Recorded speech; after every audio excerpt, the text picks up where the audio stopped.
Sí, sí, sí. Bueno, buenas tardes a todas y todos. Damos la bienvenida a esta jornada sobre actualidad jurídica y política de la Agenda de Química Internacional. Específicamente vamos a estar abordando los principales desafíos sobre la triple COP del Convenio de Basilea, Rotterdam, Estocolmo, y también vamos a estar hablando del Convenio de Minamata. Antes de comenzar, tenemos presente a la doctora Silvia Nona, vicedecana de la facultad, que va a estar dándonos la bienvenida. Gracias, Silvia, por acompañarnos. Bueno, ¿qué tal? ¿Cómo están? A quienes están aquí presentes y a quienes también están presentes, aunque sea de manera virtual, tan presentes como el resto. Para mí es un placer estar en este tipo de actividades y en esta particularmente, porque la verdad que la complejidad del tema de los químicos y de los desechos es una complejidad desde hace un tiempo. Y yo creo realmente, conociendo otras épocas, que la cuestión se está encaminando con muchísimo esfuerzo y afortunadamente con la participación de expertas y expertos que desde distintas disciplinas encaran esto de manera colaborativa. Y realmente la reunión de hoy apunta a eso. Tenemos presentes, bueno, presencialmente y virtualmente, expertas y expertos que no solamente entienden del tema, sino que vienen participando de las negociaciones, con lo cual tenemos de primera mano todo lo que viene sucediendo, lo que va a suceder, y quizás también en un análisis ya más complejo y más analítico, qué es lo que nos gustaría que suceda efectivamente. Así que bienvenidas, bienvenidos y aprovechen el día de hoy. Yo trataré de quedarme un ratito porque es un tema que efectivamente me apasiona y creo que debería ser común a todos, aprovechando esta oportunidad, que sea un rato, y lo descarto, fructífero y muy útil para el tema en cuestión. Bueno, gracias, bienvenidas y bienvenidos. Bueno, gracias, Silvia, por acompañarnos. No solo es un acompañamiento académico, sino también profesional, porque Silvia ha trabajado en la gestión siguiendo esta agenda. Así que muchas gracias. Antes de comenzar, por supuesto, vamos a darle las gracias al Centro de Derecho Ambiental, el CEDAF, al Seminario de Derecho Ambiental del Instituto Gioja, al Posgrado de Derecho y Política de los Recursos Naturales y el Ambiente, y a las cátedras de Derecho de los Recursos Naturales y el Ambiente. Dicho esto, entonces, como bien mencionábamos, la contaminación es parte de lo que es la triple crisis planetaria. En anteriores oportunidades nos hemos abocado a lo que es la crisis del cambio climático y la pérdida de biodiversidad. Por lo tanto, hoy la idea es centrarnos un poco en esta agenda tan interesante que nos marca los desechos, las sustancias y los productos químicos. Por supuesto que la triple crisis se retroalimenta y están interconectadas, por eso es que hoy vamos a estar escuchando a dos referentes a nivel nacional y también a nivel internacional, la doctora Leila Devia y el magíster Alberto Capra. Bueno, la doctora Leila Devia es titular de estudios, nuestra querida titular en esta casa de estudio. Alberto es licenciado en Ciencias Químicas, es magíster en Gestión Ambiental, tiene un gran recorrido también en la Autoridad Nacional de Aplicación de estos instrumentos. Así que, dicho esto, entonces vamos a arrancar con este conversatorio. La idea para la jornada de hoy es hacer un poco preguntas y escuchar el aporte de los expertos que nos acompañan, tanto de manera presencial como Leila de manera virtual, dado que está presente en la COP30 de Cambio Climático en Belém do Pará, Brasil. Dicho esto, la primera pregunta es para Alberto. Un poco, Alberto, ¿nos puedes contar cuáles son los objetivos del Convenio de Basilea, Estocolmo y Rotterdam? Y también, si bien son instrumentos legalmente autónomos y jurídicamente vinculantes, ¿cómo es la sinergia de estos tres instrumentos? Que sin duda es un tema muy desafiante para todos los acuerdos multilaterales ambientales, ¿no? Bueno, que en este caso quería también agradecer la invitación, bueno, saludar a Silvia, saludarte a vos, Micaela, a Leila, que está conectada virtualmente, al doctor Acosta, que lo tengo aquí al lado, a Alicia también, que la tengo por aquí atrás. son todos amigos y colegas, y bueno, y a Facundo por la organización de este evento. Si me permitís, quería decirte que ya en el marco internacional se está hablando de crisis ambientales o crisis globales, se suma también la desertificación, la sequía y los incendios, entonces se habla ya no de triple, sino de 4 crisis ambientales, y todo está relacionado e interrelacionado con la pérdida de biodiversidad, la contaminación y el cambio climático. Siempre se ha dejado un poquito de lado a la Convención Marco sobre desertificación, y es bueno también mencionarla. Y esto está debatido en un documento que se llama Global Environmental Outlook. Es el documento bandera hito de las Naciones Unidas en temas ambientales, que se va a aprobar ahora supuestamente en la Asamblea de Naciones Unidas para el Medio Ambiente. Allí entra todo lo respecto a lo ambiental, inclusive esto que estamos hablando. Les anoticio que lamentablemente el documento va a ser aprobado desde el aspecto técnico-científico, pero no aprobado desde el aspecto político, ya que ese documento, que tiene unas 600, 500, 800 páginas y que se emite cada 4 años, no fue acordado un sumario que se llama el Summary for Policymakers, que es el sumario para los decisores políticos, porque en la negociación de Nairobi, que ocurrió la semana pasada, no la anterior, de las 30 páginas que había para aprobar, solamente 15 se aprobaron, y esto sucede no solamente en el tema del Global Environmental Outlook, sino también en el tema de químicos y desechos, de cambio climático, de biodiversidad. Las agendas están cambiando muchísimo. Yendo al tema de químicos y desechos, esto surge desde el año 72 con Estocolmo, avanza en la Convención de Río en el año 92, donde en la Agenda 21 se establecen 2 párrafos específicos, el 18 y el 19, sobre químicos y desechos, movimientos transfronterizos. Se pide que haya más control, por eso surge la Convención de Basilea, que es sobre el control de los movimientos transfronterizos de desechos peligrosos y su eliminación. Y a su vez surgen otros convenios, como el Convenio de Estocolmo, que es sobre contaminantes orgánicos persistentes, que es un convenio que se aplica a ciertas sustancias. En principio empezaron con plaguicidas, lo que se llamó la docena sucia. En su momento, el clordano, el dieldrin, el toxafeno, el DDT, que si habrán escuchado hablar, bueno, son productos químicos que utilizaron en el sector agrícola y que tiene la característica de ser persistentes porque justo son clorados, se mantienen mucho tiempo en el ambiente, se biomagnifican, pasan de generación en generación, se alojan en las grasas. Entonces cuando la mujer tiene un bebé, mucho del porcentaje, si está contaminada, pasa al bebé por la placenta, son disruptores endócrinos, cancerígenos. Bueno, empezaron siendo 12 cuando se aprobó el convenio en el año 2004, el convenio de Basilea se aprueba en el año 92, el convenio de Estocolmo en el año 2004, y ahora son 33, entre 33 y 35 compuestos o sustancias o familias de compuestos. Si bien empezaron mucho con plaguicidas, actualmente se trabaja mucho sobre aditivos que se colocan en distintos productos. Entonces, no solamente es el sector industrial de producción, sino también el sector de servicios que brinda aditivos al sector industrial que produce. Entonces, esto está, cada vez son más los productos los residuos que se regulan o que se tratan de eliminar o sustituir. Y después está el convenio de Rotterdam, que en realidad no es sobre residuos o desechos o productos altamente peligrosos como el de contaminantes orgánicos persistentes, pero sí son químicos peligrosos también, que están sujetos a un comercio restringido, limitado. Ahí ya es la importación y la exportación de productos químicos. Este convenio de Rotterdam también comenzó con 15 productos, más o menos en el mismo año que el convenio de Estocolmo, y actualmente tiene más de 55 productos. Y aquí el tema es, tanto en el convenio de Basilea, como el de Estocolmo, como el de Rotterdam, y también como el que después va a desarrollar un poquito la doctora Leila Devia, el convenio de Minamata, hay un término que se llama consentimiento fundamentado previo. Esto significa que para poder hacer una importación o una exportación, ya sea de desechos o de productos, se tiene que tener el consentimiento de los países en general de tránsito y a dónde este producto o desecho vaya.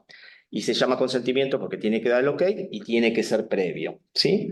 Entonces, estos 3 convenios realmente comenzaron aislados, ¿sí? Esta agenda siempre fue llevada mucho por la Unión Europea, y lo que vieron es que había muchas cuestiones que eran en común, porque si uno ahora piensa en el ciclo de vida de los productos y los desechos, Lo que empezaba en el convenio de Basilea pasaba también por el convenio de Estocolmo, porque cuando el contaminante orgánico persistente pasaba a desecho, entonces tenía que ser movido transfronterizamente por el convenio de Basilea. Y también el producto, que es de los convenios, el convenio de Rotterdam, pero cuando el producto pasaba a desecho, también tenía características peligrosas que lo pasaban al convenio de Basilea. Entonces hay como una sinergia en los tres convenios en cuanto a lo que es capacitación, desarrollo de tecnología, tratamiento, eliminación. Y la Unión Europea, allí por el año 2006-2009, comenzó una sinergia entre estos tres convenios y es un hito porque es uno de los pocos casos en los cuales hay una secretaría conjunta de tres convenios internacionales. Se llama la Secretaría Conjunta de los Convenios de Basilea, Estocolmo y Rotterdam. Se quiso también sumar al convenio de Minamato, que es sobre mercurio, pero no fue acordado. Cierto es que esto, como es una sinergia, por un lado tiene cuestiones que favorecen y por otro lado tiene cuestiones que no lo son tanto para los países en vías de desarrollo. Cuando uno tiene las agendas separadas, uno puede acceder a asistencia financiera, capacitación y fondos en forma separada. Cuando está todo en forma conjunta, es una sola ventana de entrada. Entonces, por un lado, estuvo bien porque hubo mucha más relación interna entre la Secretaría de los Convenios, pero para los países fue un poco complicado, especialmente los países en vías de desarrollo, porque es como que las ventanas de acceso a los financiamientos un poco se reducen. Que es un tema clave para nosotros. O sea, por un lado, evitas duplicaciones de esfuerzos, pero por otro lado tenés esa limitante. Bueno, gracias Alberto. Vamos entonces ahora a darle la palabra a Leila para que nos cuente un poco el objetivo del convenio de Minamata y cómo es la sinergia, si bien Alberto algo ya mencionó, con Basilea, Estocolmo y Rotterdam. Leila. Gracias Micaela, bueno, gracias a todas y todos por estar, grandes amigos, gracias Mica, gracias Paco, Gustavo, bueno, Silvia, que ya se debe haber tenido que retirar, Andy, Albert. Bueno, el convenio de Minamata trata sobre la eliminación de mercurio. En general, el convenio de Minamata trató en su momento la Secretaría de los Convenios de que hiciera, la sinergia existe, pero que se acoplara a las tres convenciones de químicos y desechos. ¿Qué es lo que pasó? Lo más discutido fue en ese momento, en una de las reuniones regionales, dónde iba a estar la Secretaría del Convenio de Minamata. Miren cómo es todo tan dinámico que en ese momento, cuando se empieza a negociar el convenio de Minamata, no era un tema que parecía que iba a dar un instrumento jurídico vinculante, pero asume la administración de Obama, de Estados Unidos, y Obama plantea como muy importante que se firme el convenio de Minamata y que se elabore ese instrumento jurídico vinculante. Los sectores que están afectados son el sector cloroalcali, también hay un sector de salud importante que son las vacunas, la minería de escala artesanal. Ahora entramos en otra fase que son los productos con añadido de mercurio. O sea, la primera fase, una fase muy importante referida a ciertos sectores que ya venían trabajando. Y esto es muy importante tenerlo en cuenta en todos los convenios. Siempre hay una primera fase donde se está trabajando en partenariados, en inventarios, para la eliminación, en este caso en la agenda química, eliminación o postergación de la utilización de una sustancia o el uso esencial de la misma. Con respecto a Minamata, como les decía, cuando se dispara el OK de Estados Unidos para negociar el convenio de Minamata, lo que se ve también es la relación del mercurio con la salud. Y toda la negociación estuvo seguida de todos aquellos sobrevivientes a lo que fue el gran accidente de Minamata, el gran derrame en la década del 50, que afectó sobre todo a los pesqueros, al sector pesquero. El año que viene se cumplen 10 años de Minamata. Cuando hablaba antes de lo de Obama, Estados Unidos en ese momento había ofrecido para que la Secretaría del Convenio estuviese en Estados Unidos. O sea, fíjense ustedes cómo cambian las cosas. Y a partir de ahí, lo que sí quería o esperaba Ginebra, había una posición en la cual era que se uniera a esas 3 secretarías que ya existen, que es una única secretaría, se uniera a la de Minamata. Y Minamata había otra postura en la cual decían vamos a estar en Ginebra como sede, vamos a cooperar y colaborar, pero vamos a hacer una secretaría aparte. Y esto no es casual. Están los impactos positivos y negativos. El impacto negativo, vamos a empezar primero por el negativo, que yo no lo veo tan así, pero que es un poco, no es una convención que tenga tanta visibilidad.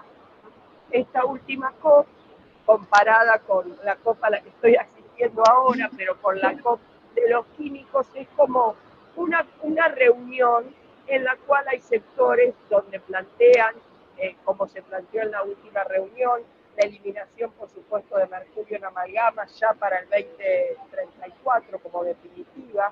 En esta última COP se aprobaron 22 decisiones, una relacionada muy interesante a la relación entre biodiversidad y mercurio, otra sobre los planes de acción para la eliminación del uso de mercurio en la minería artesanal, y ahí vamos a ver que lo que se discutió sobre todo es algo que siempre está rondando en los temas ambientales, que es, bueno, necesitamos el trabajo, necesitamos incluir a los sectores informales en los sectores formales, pero también esos sectores informales, cómo los incluyo cómo los incluyo en los sectores formales. Entonces, también se trabajó en una guía sobre productos añadidos con mercurio, casos cosméticos, es un tema muy puntual. Realmente fue una COP donde yo lo que vi a lo largo de los años que he estado en bastantes COPs, sobre todo en esta de mercurio, es que la relación de la sociedad civil y de las organizaciones no gubernamentales es muy fuerte. Hubo mucha intervención en el plenario de los distintos observadores. Había 3 o 4 gradas solamente de observadores, cosas que no se veían, cuestiones que no se veían tanto en este tipo de convenios. Por supuesto, nada que ver en comparación a lo que estoy viviendo en los días de hoy, donde, bueno, la presión social, la presión de las comunidades es mucho mayor, aunque hay una copa afuera y una copa adentro, me hace acordar a Río 92. Pero el año que viene se celebran los 10 años del convenio de Minamata, hay que ver estas 22 decisiones que se han aprobado, como dije, eliminación de la amalgama para el 2034,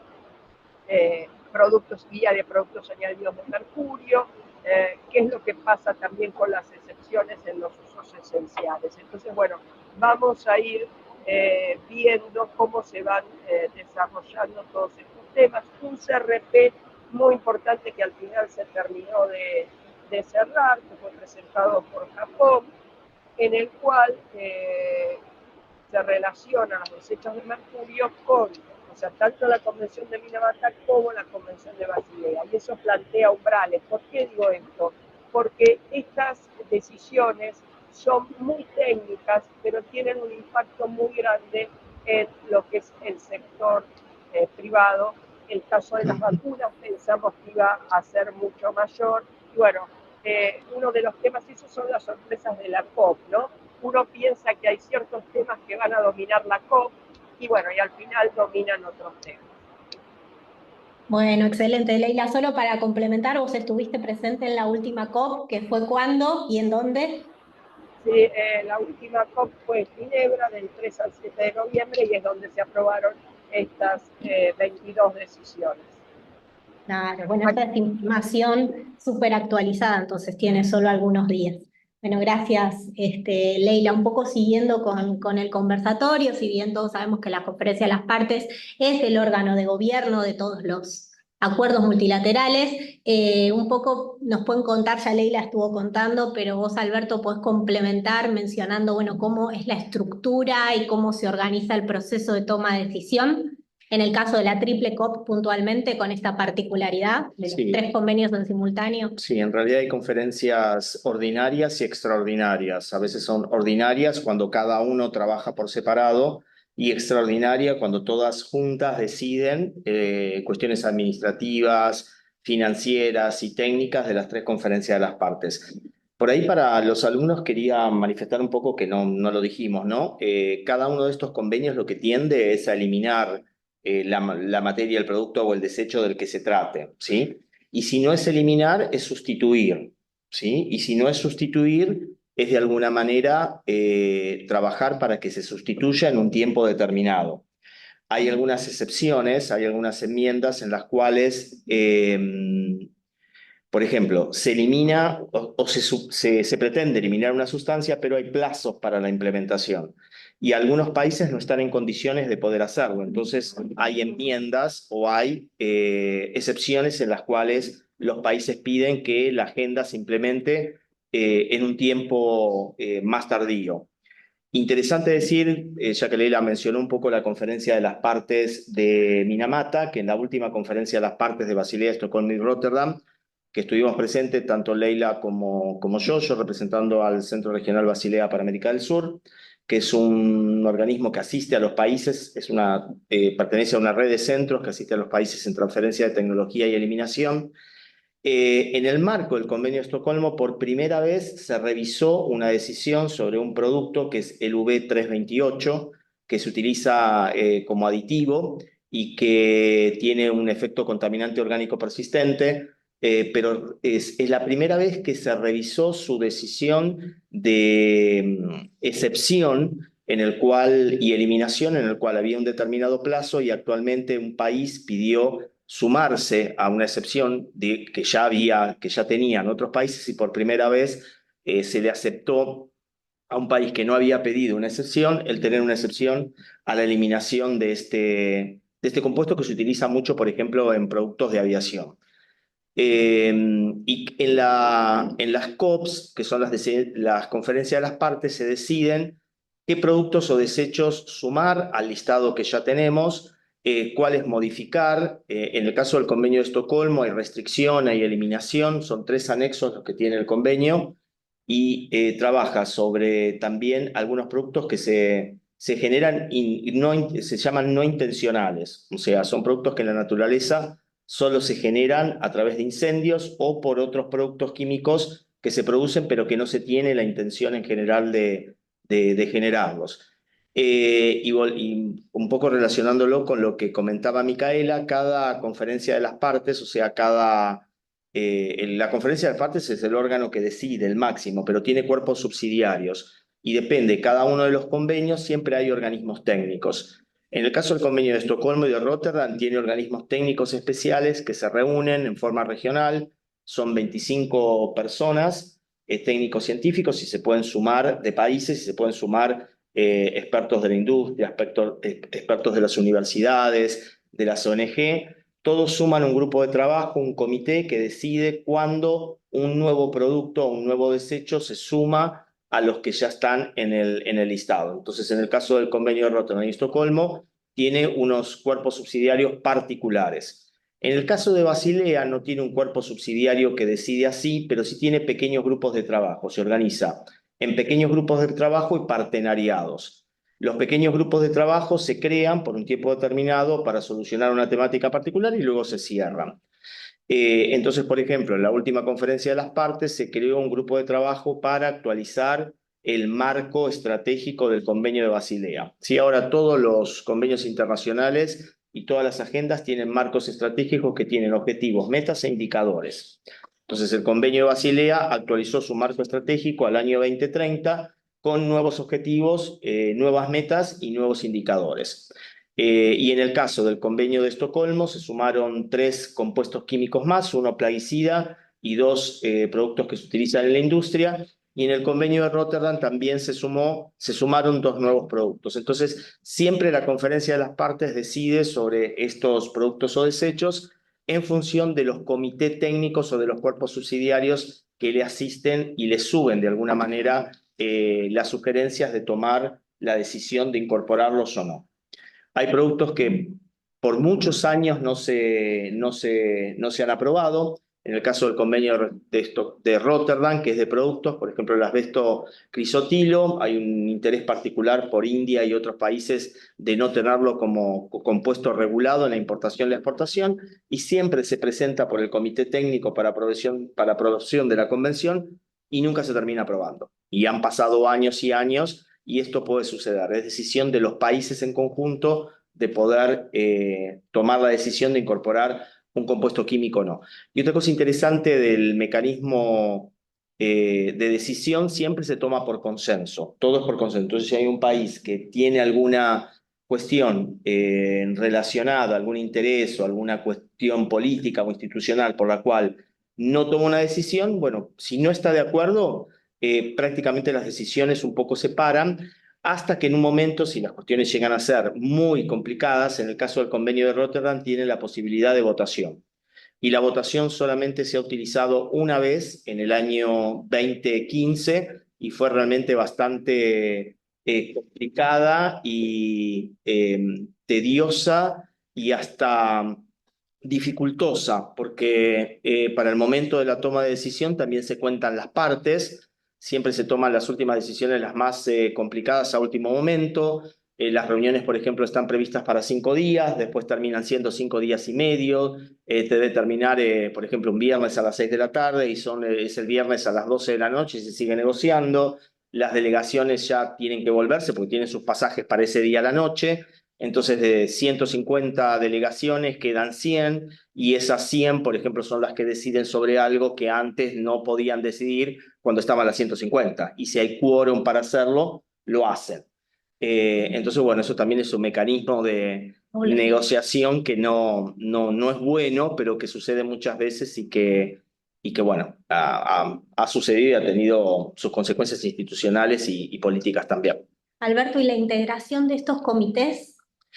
Hay, por ejemplo, entre el convenio de Estocolmo y de Basilea, por ejemplo, el convenio de Estocolmo es, como les decía, sobre contaminantes orgánicos persistentes, pero para que un compuesto sea considerado de Estocolmo, sí tiene que tener ciertas características como las que ya dije. Pero a su vez, para ser considerado un desecho en el marco del convenio de Basilea, tiene que tener un contenido mínimo de este contaminante orgánico persistente que se llama en inglés low pop content o bajo contenido, el mínimo contenido de este compuesto para que sea considerado desecho. Entonces hay grupos de trabajo en el marco del convenio de Estocolmo que deciden cuál es ese mínimo que debería tener para ser considerado bajo contenido en contaminante orgánico persistente y es como que esa decisión se pasa al convenio de Basilea y el convenio de Basilea lo aprueba. Entonces hay una cuestión de sinergias ahí también en el marco de la conferencia de las partes donde en la preparación de lo que se hace en el marco del convenio de Estocolmo es aprobado por el convenio de Basilea. Y siempre está esta relación en las conferencias de las partes entre los tres convenios. Bueno, muchas gracias. No sé, Ley, si vos querés complementar con alguna cuestión respecto a No, Minamata y cómo se integran los distintos grupos de trabajo y los no, comités. no. En el caso de Minamata hay un grupo de expertos técnicos que tiene el mismo juego en general. El grupo de expertos técnicos, esto es una opinión personal, lo mismo que de los otros tres convenios, tiene algún componente a pesar que son técnicos políticos. Por eso es que se creó en junio, Alberto estuvo presente, yo no pude estar, la primera reunión va a ser en febrero, el panel de químicos y desechos. Es un panel científico en el cual le quieren dar un cierto parecido o similitud, todavía se está discutiendo, falta mucho de letra chica, que se está discutiendo sobre todo hacerlo muy parecido o similar a lo que es el panel intergubernamental de cambio climático en cuanto a su estructura, que no sea tan parecido al IPBES, que es el de biodiversidad, pero en definitiva todos los convenios a lo que están tendiendo es que haya un órgano, esto en el caso de Minamata, este grupo de expertos técnicos es un órgano subsidiario, que haya por afuera un grupo de expertos técnicos. Ahora está todo el tema del nombramiento. ¿Y qué pasa? Me comentaban, en el caso de nuestro país, era bastante reticente a que se aprobara, todavía le parecía que le faltaba bastante más, estaba, decimos en la jerga, bloqueando la aprobación, pero en definitiva el panel salió.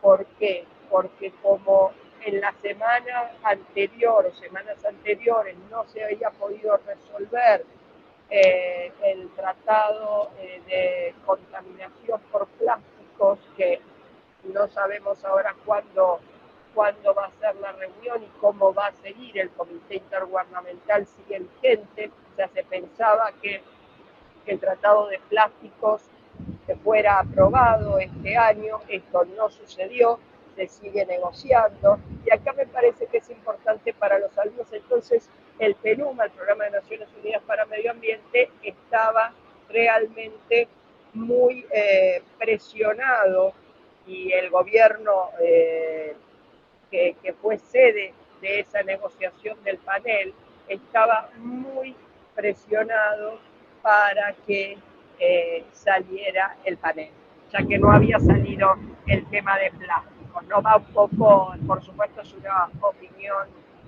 personal, pero me parece que estos procesos es importante que los chicos, que los alumnos, perdón por lo de chicos, alumnos y alumnas, se den cuenta de la actividad económica, el juego de la actividad económica, porque eso se ve muy bien acá en la COP de Belén, se ve en biodiversidad, es mucho más palpable.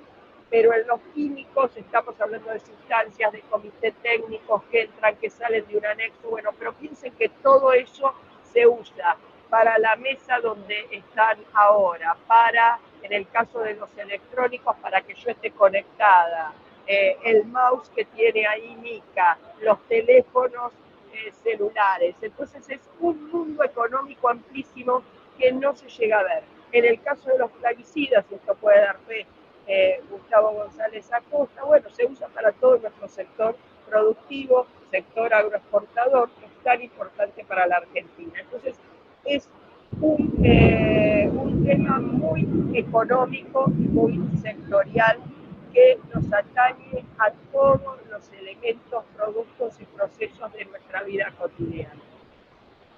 Sí, excelente. Y de hecho, bueno, en el caso del convenio sobre la diversidad biológica, no fue hasta hace mucho tiempo que no había un formulario para cotejar temas de conflicto de interés, ¿no? A la hora de candidatear un experto. No sé en el caso de los químicos y los desechos hace cuánto tienen este mecanismo, pero es relativamente reciente, aunque la relación que marca Leila siempre ha estado presente, ¿no? En el caso de los convenios de Estocolmo, Basilea y Rotterdam no lo tiene tan así. Sí, en el PNUMA siempre hay un formulario para conflicto de intereses. Por ejemplo, yo participé del Global Environmental Outlook y hay que completarlo con un formulario específico. Lo que quería manifestar, tal vez que es interesante, es que hay distintos ámbitos en los cuales los químicos y desechos se desarrollan. Uno es las convenciones, pero también está la Asamblea de Naciones Unidas para el Medio Ambiente, que tiene decisiones específicas sobre químicos y desechos y que retroalimentan o ayudan a las convenciones en su implementación. Y como bien dice Leila, bueno, ahora está el nuevo panel técnico y científico sobre químicos y desechos. Estaba el panel, el IPCC, estaba el IPES o IPES, como se dice, para la Convención de Biodiversidad, pero faltaba para químicos y desechos. Entonces, bueno, viene a complementar un poco una pata más técnica científica. Tenemos la otra pata que son los convenios y que por ahí es más implementación y compromisos de ejecución, y ahí también es interesante mencionar que omití decir, en el caso de los 3 convenios siempre hay un mecanismo financiero que también ayuda a la implementación y a los países en vías de desarrollo, y hay un comité de cumplimiento y aplicación, que en el caso de Basilea está vigente desde hace mucho tiempo y trata los temas de movimiento transfronterizo y de casos ilícitos. Lo mismo tiene el convenio de Rotterdam y el convenio de Estocolmo. Entonces siempre hay un mecanismo en el cual se puede evaluar la eficiencia y la implementación del convenio, ¿no? Claro, bueno, me das un poco el pie para la otra pregunta que te iba a hacer, es más que nada pedirte un reconto de cómo ha evolucionado esta agenda desde el primer hito del derecho ambiental internacional, que es Estocolmo 72, hasta la actualidad. Por supuesto, si bien la pregunta es para vos, Leila, también sentite libre después de complementar la respuesta de Albert. Sí, la verdad es que cada vez se trata más de llevar al ciclo de vida integrado de los productos, ¿no? O sea, tenemos la responsabilidad extendida del productor, que habrán escuchado por ahí, tal vez habrán escuchado a qué se refiere. Hay que tratar de pasar de la linealidad a la circularidad, de la cuna a de la cuna a la tumba, a la cuna a la cuna. Por eso ahora tenemos un nuevo marco global sobre químicos y desechos, que es interesante también mencionar. Había un programa que se llamó el SAICOM, porque era un marco estratégico para la implementación de la agenda de químicos en general. No tiene que ver con los convenios internacionales, no es obligatorio, es un programa. Era necesario la adhesión y funcionó desde el año 2006 al año 2020. Y del año 2020 al año, bueno, se suponía que iba a continuar, pero por la pandemia, la verdad que las negociaciones se extendieron un poco y se ralentizaron. La cuestión es que se aprobó en el año 2023 el nuevo marco global sobre químicos, es químicos e incluye todo el ciclo de vida. Allí hay 5 objetivos principales y 28 metas con sus indicadores que se están trabajando, y hay un fondo específico también para implementación. Y las agendas que vienen actualmente, en su momento fueron las de aparatos eléctricos electrónicos, después vinieron las de plásticos, y ahora se suman los textiles en todo el ciclo de vida. Si el textil usado es un desecho, no es desecho, si es peligroso, no es peligroso. Lo mismo sucedió con los plásticos en su momento, con los electrónicos en su momento.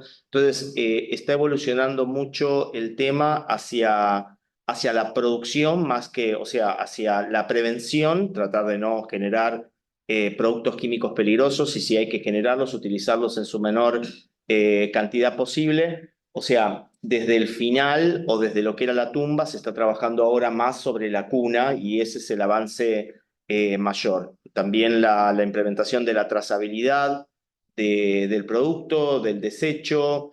También viene toda una agenda relacionada con lo digital. Hay un marco que se está trabajando que se llama el marco, la digitalización para los sistemas de información de producto. Entonces todo va a tener un QR o un código de barras o algún otro sistema que permita, por una simple lectura, evaluar qué certificaciones tiene un producto, si es un desecho, qué porcentaje reciclado tiene.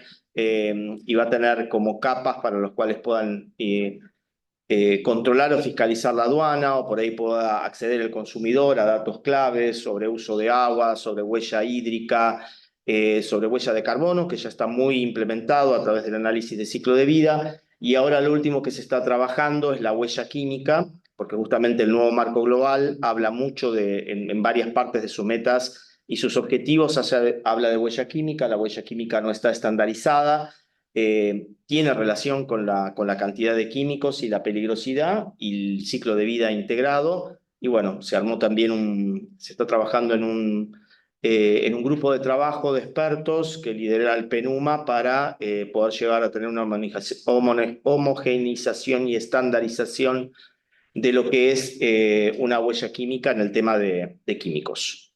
Bueno, súper interesante. Aprovecho esto que mencionás y ahora le doy la palabra a Leila para conversar un poco sobre los procesos de implementación nacional, ¿no? Ujú.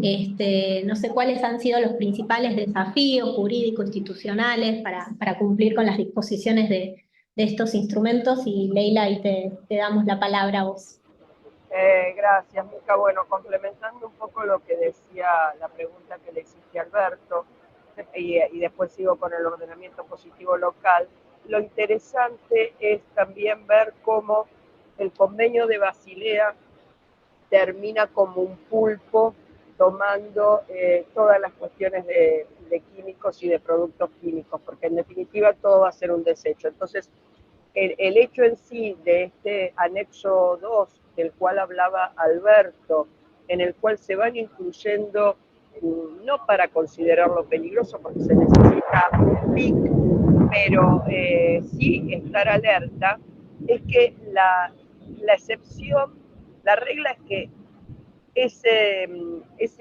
esa corriente es considerada peligrosa.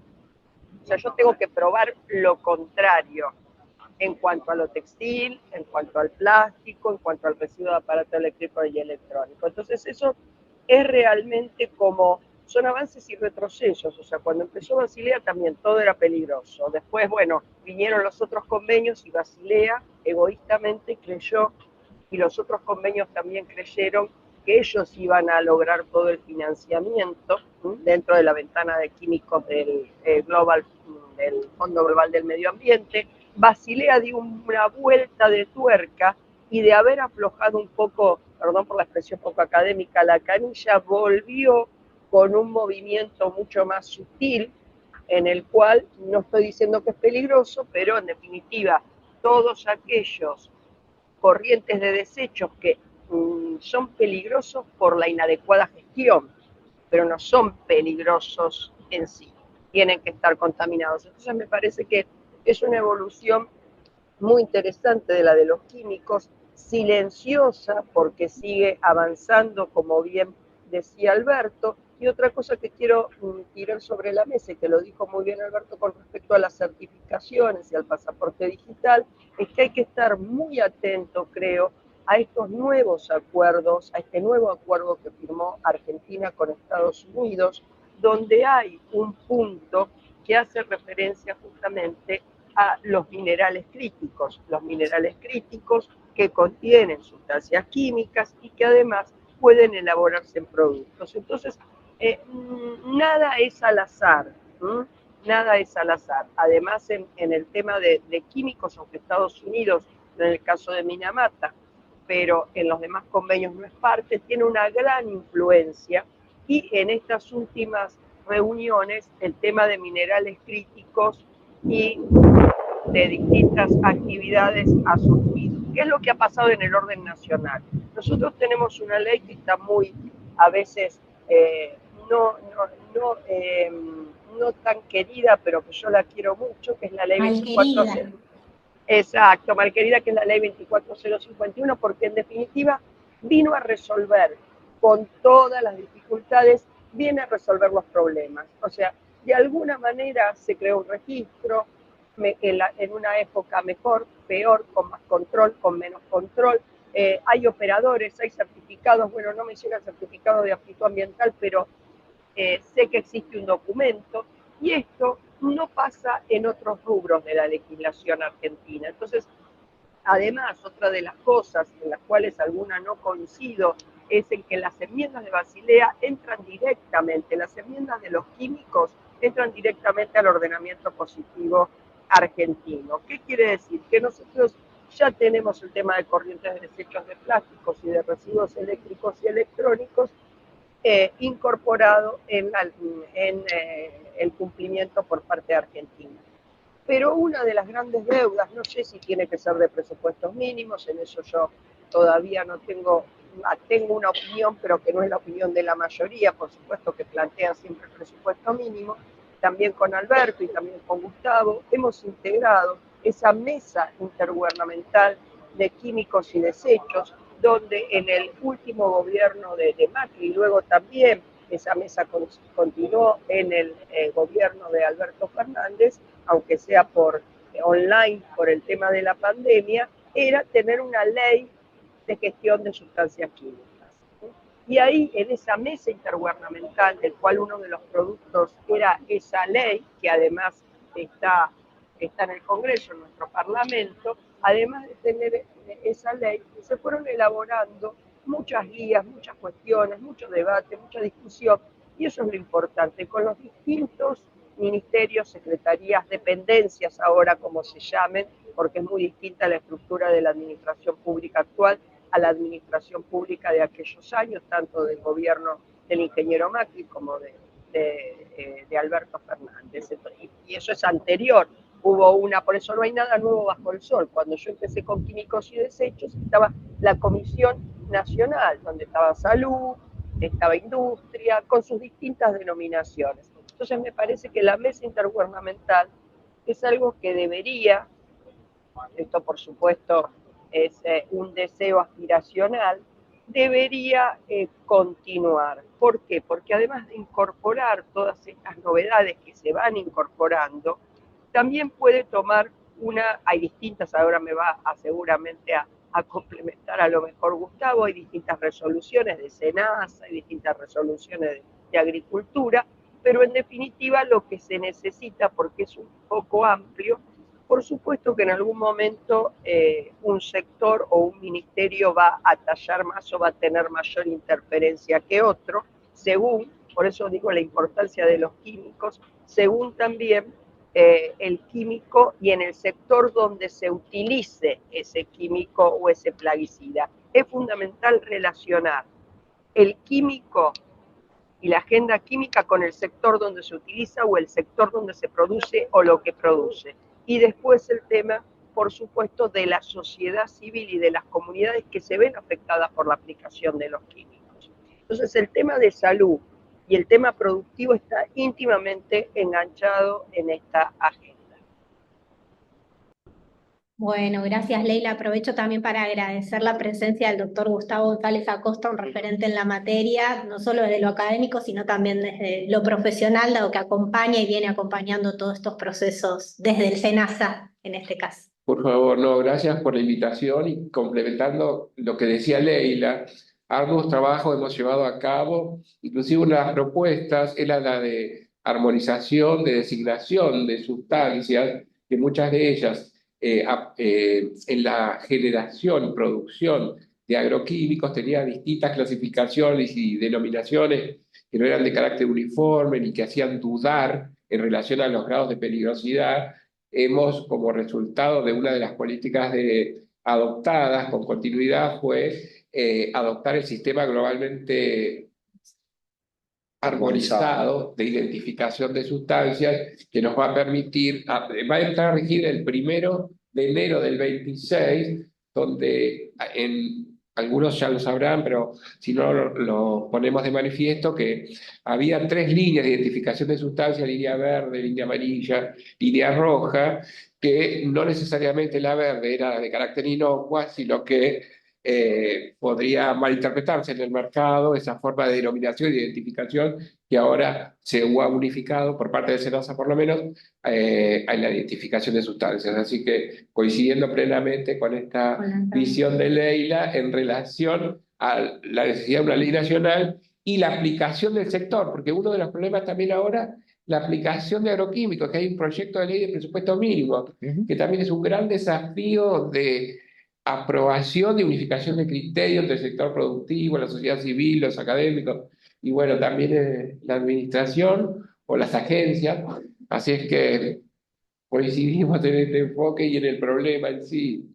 Bueno, gracias Gustavo. En ese sentido les consulto a los tres: estos ámbitos de coordinación interinstitucional hoy están vigentes, y cómo juega el sector privado, digamos, participa, no participa, las provincias también, es muy importante tener en cuenta eso. Sí, a ver, es una agenda que se lleva mucho en la parte nacional y tal vez falte un poco de bajada a territorio, ¿no? Depende mucho de las provincias que estén interesadas y cómo van siguiendo o se ven involucradas en el momento de que tienen alguna actividad particular que tenga que relacionarse con una exportación o importación. Por ejemplo, en la provincia de San Juan hay una minera que produce oro a través de un método de lixiviación que genera mercurio, que antes era producto porque se reutilizaba y ahora es desecho, entonces tiene que realizar una eliminación de ese mercurio. Como ese mercurio metálico no puede ser dispuesto en Argentina porque no hay posibilidad de estabilización, tiene que ser exportado.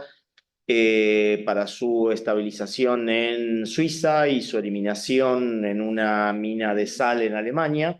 Entonces, de alguna manera, la provincia se ve involucrada porque debe realizar permisos, fiscalización y control junto con la nación para lo que es todo el movimiento transfronterizo, el consentimiento fundamentado previo, etcétera. Y en cuanto a la articulación nacional, bueno, siempre la Cancillería, el Ministerio de Relaciones Exteriores, a través de la Dirección de Asuntos Ambientales, llama a los actores involucrados en previo a las negociaciones o cuando hay estas reuniones de conferencia de las partes para establecer lo que se llama la posición nacional. La posición nacional la lleva la gente de Cancillería y está relacionada con lo que se va a tratar en la conferencia de las partes y tienen instrucciones claras en cuanto a aprobar o no aprobar una determinada agenda o un determinado, por ejemplo, compuesto o residuo que se va a incorporar en los listados. E internamente también está vigente un comité interinstitucional en el cual justamente de químicos y desechos, que lo lleva la actual Subsecretaría de Ambiente, que actualmente, la semana pasada, por boletín oficial, bueno, del Ministerio del Interior, ahora está de nuevo en la jefatura de gabinete. Me hace recordar cuando yo trabajé bastante tiempo en el área ambiental y también dependíamos de la jefatura de gabinete, así que es como el ciclo de vida, o sea, va de la cuna a la cuna. Entonces volvió ahora a la jefatura de gabinete en su cuna, así que esperemos que sea mejor que antes. Seguramente el gobierno lo hace porque es para mejorar. Y bueno, entonces eso también ha estado un poco por ahí ralentizado por los cambios de autoridades, y este comité interinstitucional tiene tres como patas, es decir, tres subcomités principales que están relacionados, uno con la ONG, otro con el sector privado y otro con el sector público. El sector privado igual participa en todo esto, es llamado y tiene la posibilidad de estar como observador en las conferencias de las partes. Entonces, siempre cuando hay negociaciones, trabaja en los pequeños grupos de trabajo, puede estar en los comités de cumplimiento y aplicación, puede estar en estos cuerpos subsidiarios que yo les manifestaba, tanto en el convenio de Estocolmo como de Rotterdam, o los pequeños grupos de trabajo, los partenariados en la Convención de Basilea, y también puede ser observador en la conferencia de las partes. Si bien no se toma o sea, lo que se toma como parte es el país, pero tienen la posibilidad de manifestarse y pueden participar en la redacción de las decisiones, y para que tenga valor su palabra tiene que ser refrendada por algún país que es parte. Entonces, si el sector industrial o privado allí dice algo y un país recoge o lo toma lo que está diciendo el sector privado, bueno, entonces es considerado. Leila, Y no, ayudar a... y con respecto a lo que decía Alberto, es muy interesante ver cómo, y esta me parece es una falencia que yo siempre entiendo que por el tema de los costos, le decía al sector privado, ¿no? Que le pasa también al sector de la sociedad civil, que es el tema de la financiación para participar no en una COP, sino en toda la negociación. Ahora se ha hecho más fácil porque muchos de los documentos y no de la negociación en sí, todavía la negociación no encontró, creo yo, la manera de que online se pueda negociar un documento del calibre que son esos documentos, pero bueno, se ha allanado bastante. La falencia que a mí me parece que tiene el sector productivo, que por supuesto tiene que ver también con la situación económica y con el momento y cuando me aprieta el zapato, es que realmente entra muchas veces a último momento. ¿Qué quiero decir? Cuando ve que esa sustancia se va a prohibir o la Secretaría de Industria o Ministerio, bueno, ahora la Secretaría de Industria y Comercio avisa, miren, necesitamos este inventario porque esto capaz que sale del esquema de los productos químicos o entra como un desecho. Entonces me parece que esa es una falencia que no la veo en otros convenios, por eso hago la comparación ahora con el tema del cambio climático, pero que independientemente de eso pueden pasar enmiendas y pueden pasar por la no participación. Lo que sí estoy viendo es que no es el caso, por ejemplo, de todo el tema del convenio de Rotterdam, en el caso de los productos del agro. O sea, ahí siempre hubo una fuerte participación, sigue habiendo una fuerte participación de las secretarías independientes del gobierno de turno y del sector. El sector, las cámaras, son muy activas porque es un sector que se ve sumamente afectado, hace alianza con los países, sigue trabajando. Estuve viendo últimamente varias reuniones de las cámaras por lo que se resolvió en Rotterdam y por lo que se está por resolver.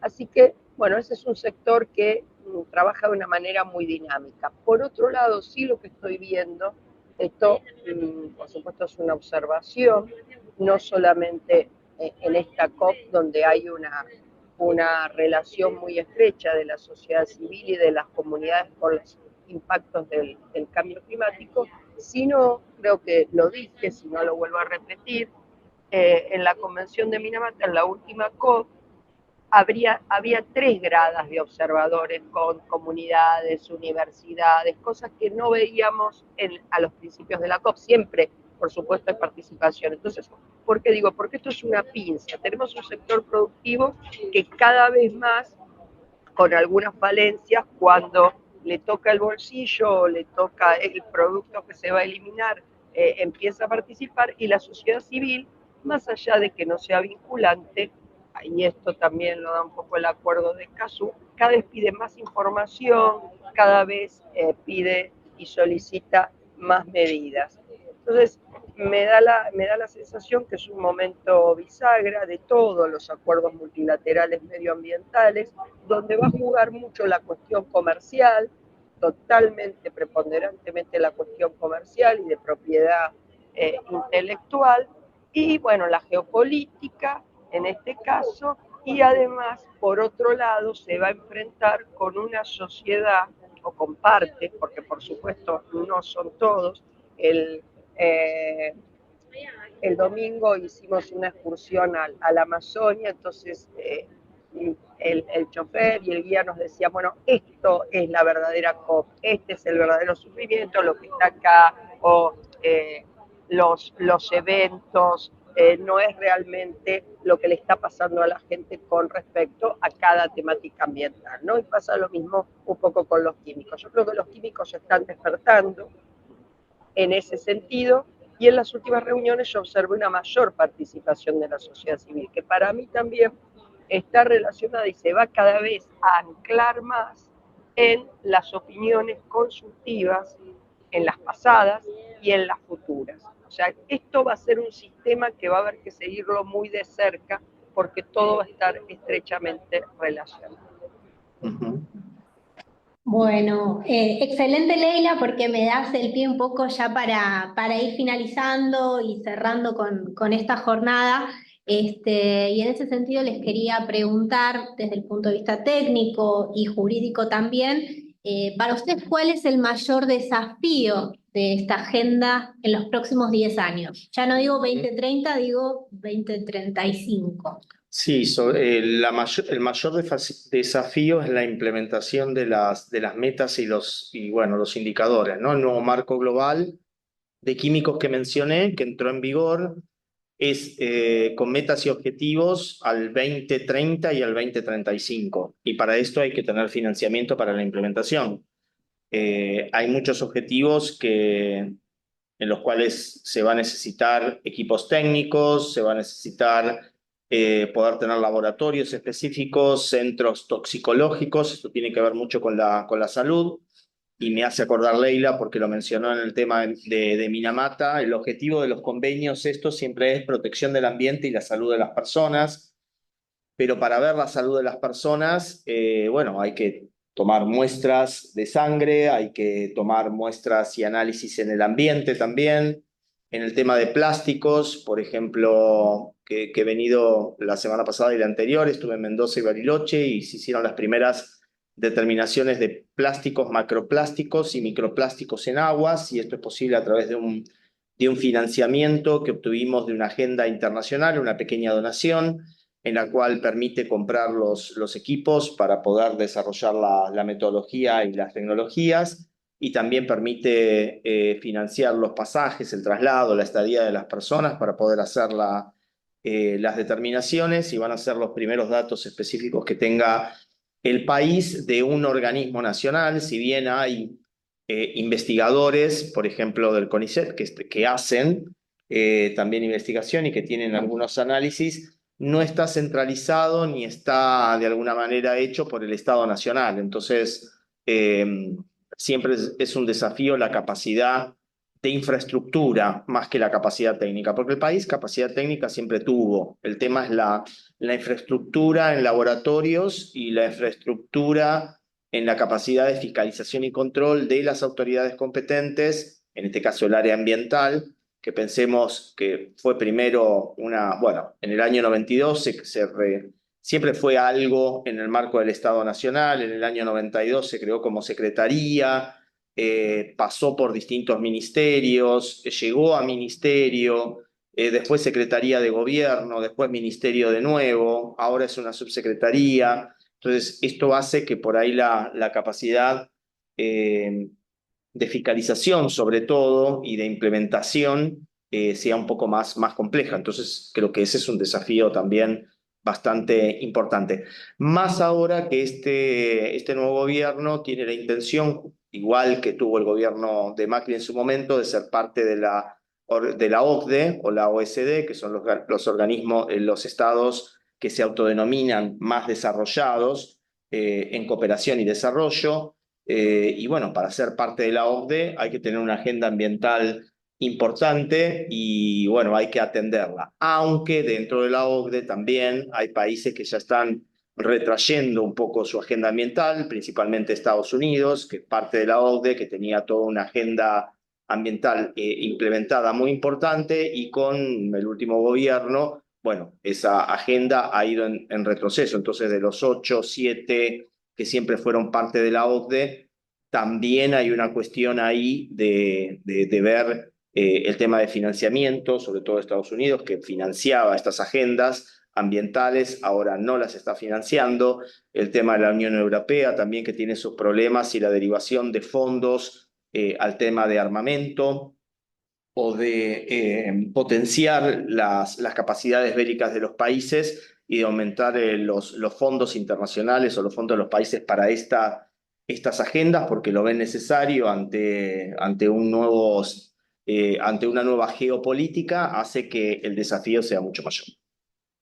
Excelente, Alberto. Gracias. Leila. Sí, yo creo que el desafío iría más al corto plazo, ¿no?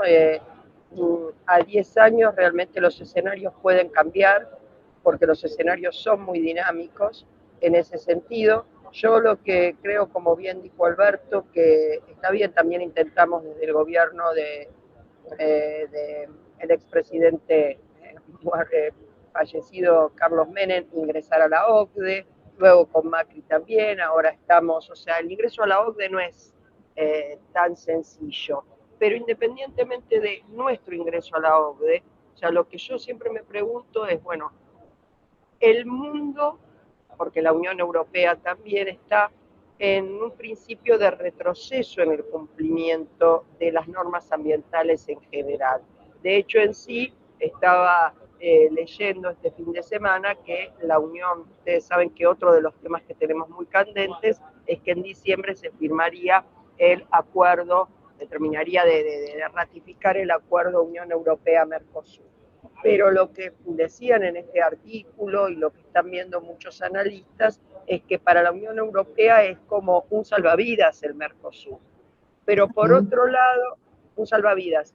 Pero por otro lado, también lo que se nota es que en este caso el Mercosur ha empezado también a ver que hay distintos acuerdos bilaterales, que por supuesto puede firmar acuerdos bilaterales como el acuerdo que ha firmado la Argentina con Estados Unidos y que sorprendió a Uruguay, porque Uruguay también estaba en ese camino, pero no había sido avisado que ya había, pareciera, salido el acuerdo. Entonces, en este contexto tan dinámico, poder visualizar cuál va a ser el papel o el rol de las normas ambientales y de los convenios yo creo que van a ir camino a lo que vaya pasando, también Alberto habló del tema de la guerra, van a ir yendo detrás de estos acontecimientos. Y además, ¿por qué? Porque todo esto que estuvimos hablando, de hecho esta COP se llama la COP de la implementación, tiene que ver con los medios de implementación y con el financiamiento de todas estas cuestiones. O sea, nosotros necesitamos que se financie, que haya un financiamiento climático, que haya un financiamiento para los químicos, que haya un financiamiento para la biodiversidad, para la desertificación y para múltiples cuestiones. Entonces, el financiamiento está atado estrechamente a todo lo que yo venía comentando de los nuevos de las distintas relaciones comerciales. Por otro lado, el tema, como yo les decía, de la sociedad civil, que no se va a callar y no le van con que le digan no hay financiamiento, no hay esto, no va a seguir adelante con su propio proceso. Pero otra cosa también importante es ver, bueno, cuál va a ser el posicionamiento, sí, también del sector privado. ¿Por qué? Porque el miércoles que viene tengo una reunión en la cual va a estar la gente de la Unión Europea. Bueno, quieren hablar de estos temas en una cámara de comercio.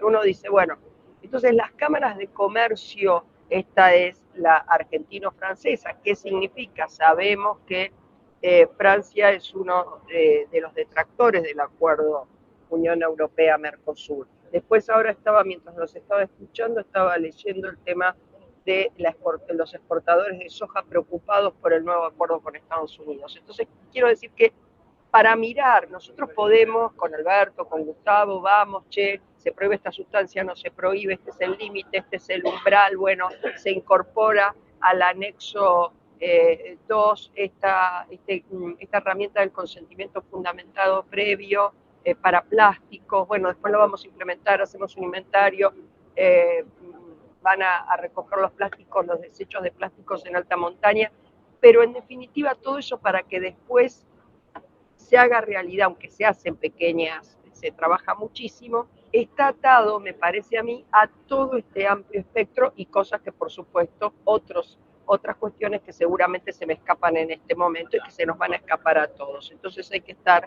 muy atento en ese sentido. Bueno, muchas gracias Leila, muchas gracias Alberto, muchas gracias Gustavo también por acompañarnos, un poco desde la facultad, las distintas materias, incluso los talleres de estudio profundizado, buscamos esto, ¿no? Un poco crear estos espacios para reflexionar y discutir un poco qué es lo que está pasando a nivel global. Y por supuesto cómo eso repercute en la agenda nacional. En ese sentido creo que hemos cumplido el objetivo que nos planteábamos con esta jornada. Así que también les agradecemos a quienes nos acompañan de manera presencial y también a quienes nos han acompañado virtualmente, sin antes también no dejar de agradecer a Facundo Ríos, que ha sido un poco el que ha traccionado estos encuentros sobre lo que era la triple crisis planetaria. Así que con esto nos despedimos. Muchas gracias a todos por acompañarnos.